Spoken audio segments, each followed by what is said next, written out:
قبر کی دل ہلا دینے والی کہانی۔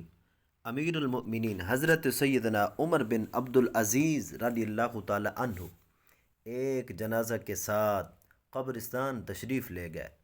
جب لوگوں نے صفیں بنائیں تو آپ سب سے پیچھے چلے گئے، وہاں ایک قبر کے پاس بیٹھ کر غور و فکر میں ڈوب گئے۔ آپ کے دوستوں نے استفسار کیا، اے امیر المؤمنین، آپ تو میت کے ولی ہیں اور آپ ہی پیچھے چلے گئے۔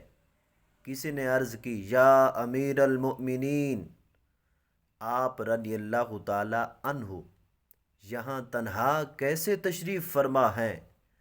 فرمایا، ابھی ابھی ایک قبر نے مجھے پکار کر بلایا اور بولی، اے عمر بن عبدالعزیز رضی اللہ تعالی عنہ، مجھے کیوں نہیں پوچھتے کہ میں اپنے اندر آنے والوں کے ساتھ کیا برتاؤ کرتی ہوں؟ میں نے اس قبر سے کہا، مجھے ضرور بتا۔ وہ کہنے لگی، جب کوئی میرے اندر آتا ہے تو میں اس کا کفن پھاڑ کر جسم کے ٹکڑے ٹکڑے کر ڈالتی اور اس کا گوشت کھا جاتی ہوں۔ کیا آپ مجھ سے یہ نہیں پوچھیں گے کہ میں اس کے جوڑوں کے ساتھ کیا کرتی ہوں؟ میں نے کہا، ضرور بتا۔ تو کہنے لگی، ہتھیلیوں کو کلائیوں سے، گھٹنوں کو پنڈلیوں سے اور پنڈلیوں کو قدموں سے جدا کر دیتی ہوں۔ اتنا کہنے کے بعد حضرت سیدنا عمر بن عبدالعزیز ہچکیاں لے کر رونے لگے۔ جب کچھ افاقہ ہو تو کچھ اس طرح عبرت کے مدنی پھول لٹانے لگے۔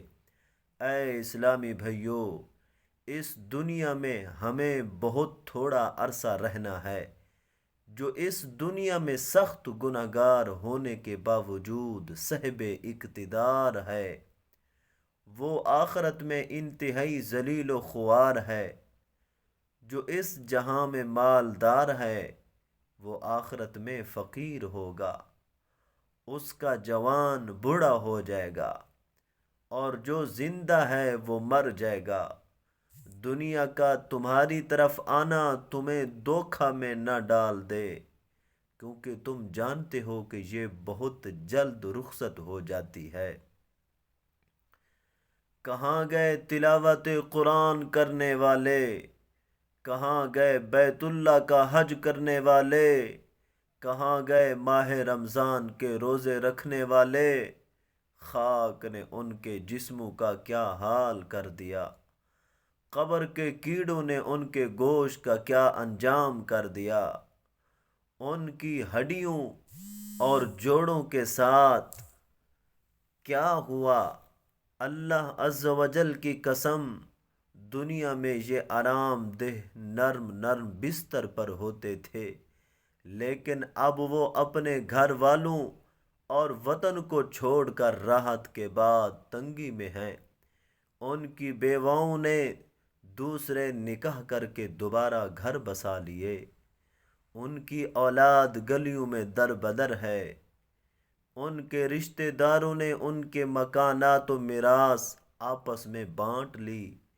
واللہ ان میں کچھ خوش نصیب ہیں جو قبروں میں مزے لوٹ رہے ہیں، اور واللہ بعض قبر میں عذاب میں گرفتار ہیں۔ افسوس، 100,000 افسوس، اے نادان جو آج مرتے وقت بھی اپنے والد کے بھی، اپنے بیٹے کی تو کبھی سگے بھائی کی آنکھیں بند کر رہا ہے۔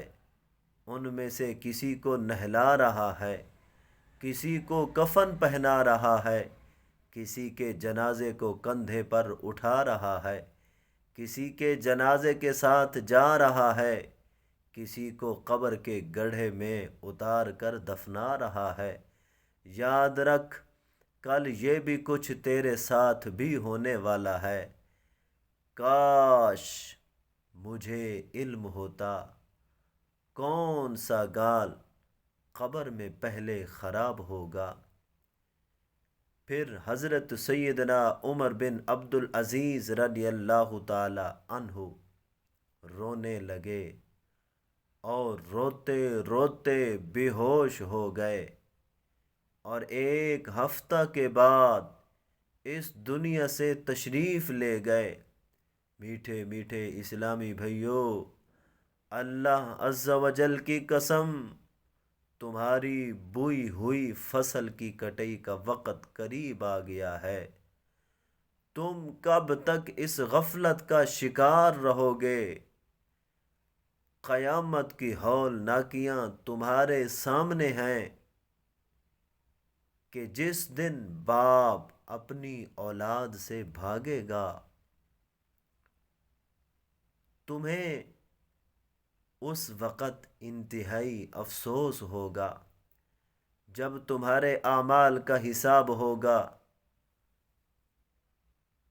نیم سوکھی ہوئی اس گھاس کی مانند ہو جاؤ گے جس کو ہوا میں ادھر ادھر پھینک رہی ہوتی ہے۔ تم کب تک اس غفلت میں مبتلا ہوگے؟ حالانکہ توبہ کی قبولیت کا علم تو ظاہر ہو چکا ہے۔ اے خواہشات کے سمندر میں غرق ہونے والو، نجات کی کشتی پر سوار ہو جاؤ اور اپنے افعال سے برائیوں کا جڑ سے خاتمہ کر دو۔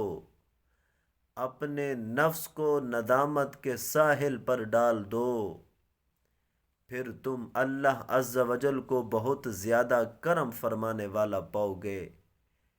پیارے اسلامی بھائیوں، اللہ عز و جل کی بارگاہ میں ذلت اور عاجزی کے ساتھ اپنے ہاتھ پھیلاؤ اور اس گھڑی گریہ زاری کرتے ہوئے پکارو، اے وہ ذات جس کی نافرمانی کرنا اس کو نقصان نہیں دیتی اور نہ ہی جس کی اطاعت کرنا